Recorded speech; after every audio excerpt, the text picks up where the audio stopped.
Hey, what is going on, crypto people? So listen, the BTC Maxis are on full tilt. They're on full tilt. What the world is going on? Gary Cardone is apparently not happy with the poll in which his beloved BTC came in second place. Yeah, not happy about that. BTC Max is on full tip. We'll get into that. We'll get into the poll that Patrick Pet David put up. Very, very interesting, to say the least. Very, very interesting. Um, what else did I want to cover? Oh, Raul Paul has some interesting stuff about, um, I guess, an extended bull run because the full liquidity is not actually here. The liquidity, the real-time liquidity is not actually here in the market yet. Yeah. In any case, bull BTC Maxis have gone on full tilt. It's kind of cray. So Patrick Beck David put this poll up. He just asked the question, which crypto has the best long-term technology? And the poll, 100 or essentially 180,000 people voted. And Ripple won the poll, right?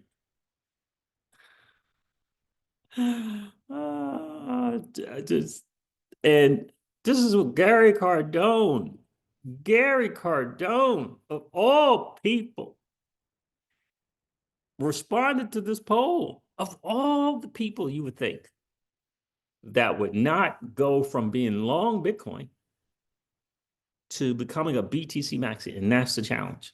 That's the challenge with becoming long XRP and becoming an XRP Maxi. Long Solana, becoming a Solana Maxi. You just lose your way. Is it that? Is it that harmful to your inner soul that you're calling out Patrick Bet David? I mean, hugely successful business person, hugely successful in the social media. Like, it's a poll, bro. It's a poll. This is what Gary Gardone's had to say about it. He said, this is what happened when polls are run by people who don't understand the subject matter. The question is wrong and without measurement. Dumb polls equal dumb answers. Now, I was going to respond to this. I'm not going to respond. Well, maybe I will respond. Maybe I will respond. But just think about that statement. This is what happens when polls are run by people who don't understand the subject matter. Why do you have to understand the subject matter to ask which crypto has the best long-term technology? That's bad. That's sad. But this again is what happens when you go from being long an asset to becoming a maxi. Your thinking becomes skewed. You can only see the world from one set of lenses.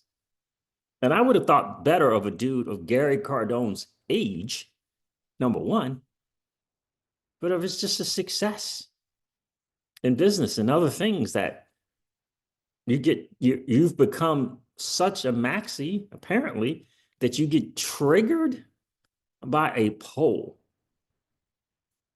like that, to make a comment like that.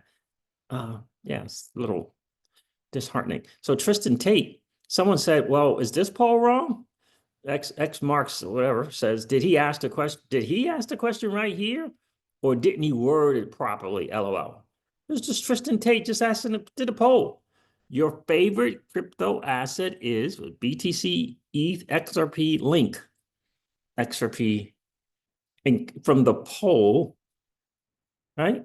Now, for me, this is obvious why the results of the poll, and both the polls, to me, is very, very obvious. There's an overwhelming amount of XRP holders on X and just XRP holders, but especially engaged in the game, significantly more than BTC. That's why I try to warn poor Pierre, Bitcoin Pierre, or whoever he's calling himself. I try to warn him. Trying to come at the army, that's not a good look, bro. It's not going to end well. Don't matter who you are. It doesn't matter who you are. It ain't going to end well, bro. It's just not. There's just the numbers of very, very intelligent, deep dive researchers who are going to just be all over you. It's just going to be all over you. I mean, look about the dude who found this poll. I mean, it's such a bad look, Gary. It's a bad look, bro. Come on. You're better than that. You're a grown man. You're getting triggered by a poll. Oh, my God. That's why I say the BTC Maxis. Yeah, full tilt. So Ace reminds us the FTO is set for another upgrade that will expand its capabilities. Be sure to vote. So Flare Networks put this out. Voting for FIP 13 and STP 10 started.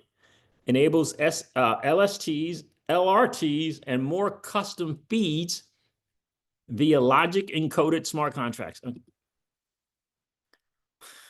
The Flare Time Series Oracle is at the cusp of a major scaling breakthrough. Support decentralization and institutional ready products by voting today. I guess I got to get out there and cast my vote now. More technical details. How about the non-technical details? What does it say? More technical details, including the associated risk and smart contract changes, can be found. Okay. Yeah, was this a plain answer here? More types of fees. The FTC currently focuses on price fees for crypto assets with significant trading volumes on centralized exchanges.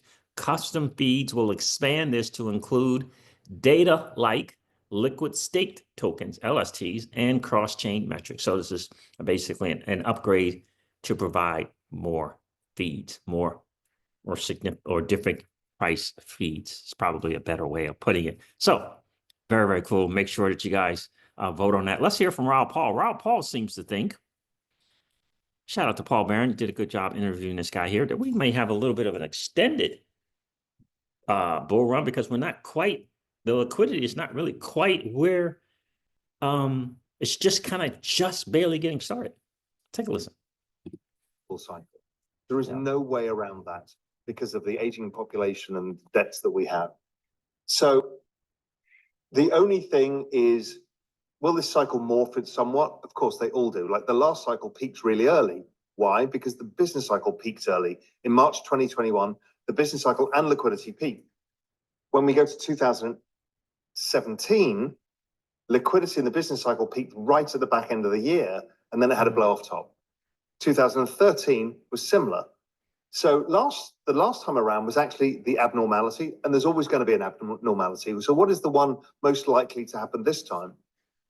Well, if the crypto markets and liquidity peak when the business cycle peaks, and we'll use the ISM survey, the Institute Supply Manager survey, as our proxy for that, we've only just bottomed and we're breaking 50 to the upside.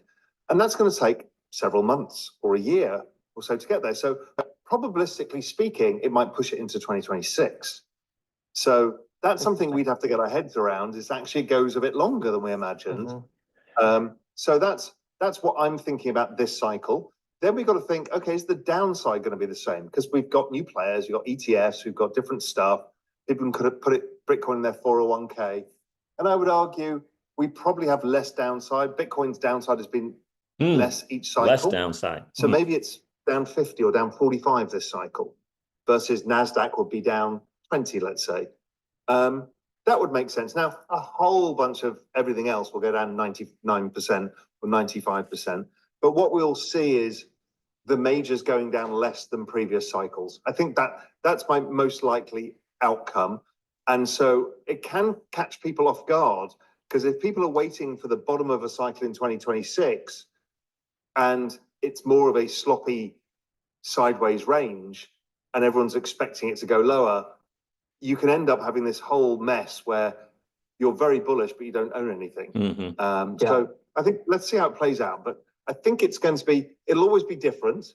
I'm just trying to figure out where it's going to be different. It's definitely not going to be a short cycle, because We've only just started the liquidity cycle. We've only just started the business cycle. So it won't be short. Will it be towards the back end of the year, which would be normal? Or could it be back into 2026? And then what does 26 look like? Maybe less frantic than the last cycle, which we saw a lot of collapses and a lot of things going horribly wrong.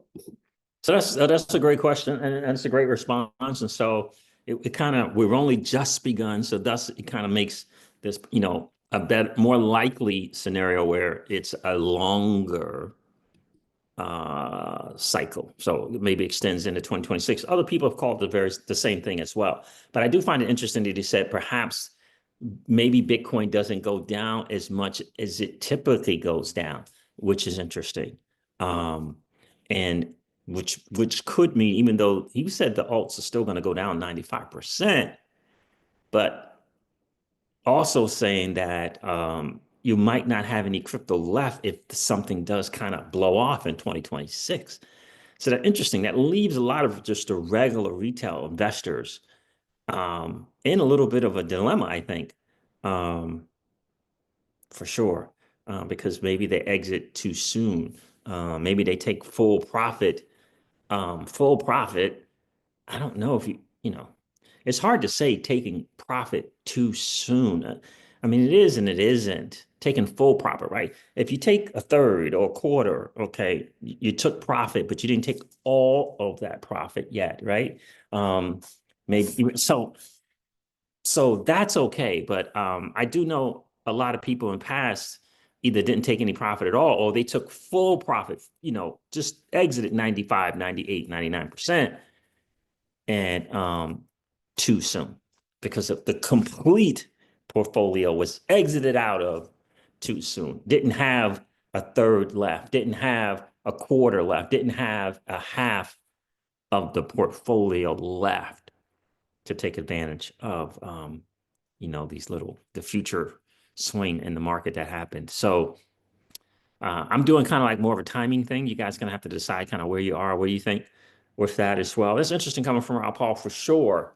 Man, to think that, yeah, it's interesting. So it's something to ponder for sure. I know we were looking to take some profit in April. So you know, an extended one means what? In April, get through summer and then take another one fall. A bigger one in the fall and you know, Q4 of this year. And then you have a little bit left for what might happen in 2026. So that's how we'll play it. That's how we'll see it. All right, guys, let me know. What do you think? You think we're going to have an extended one? Do you agree with Raul Paul that it looks like as though we're only just bottoming? The liquidity hasn't really kind of come in yet, or it's just beginning to come in a little? It's interesting. So let me know what you think in the comments. Do you think we're going to have an extended bull run or no? All right, fam. Thanks for hanging out. I appreciate you guys. I'm going to end this live stream like I do all my live streams and remind you guys of this. Old money doesn't want you to win. But that's okay, though, because you and I, we're already winning. And I would ask you to consider this or perhaps ponder the idea or notion of living your life permissionless. I'll talk to you guys soon. See ya. Bye.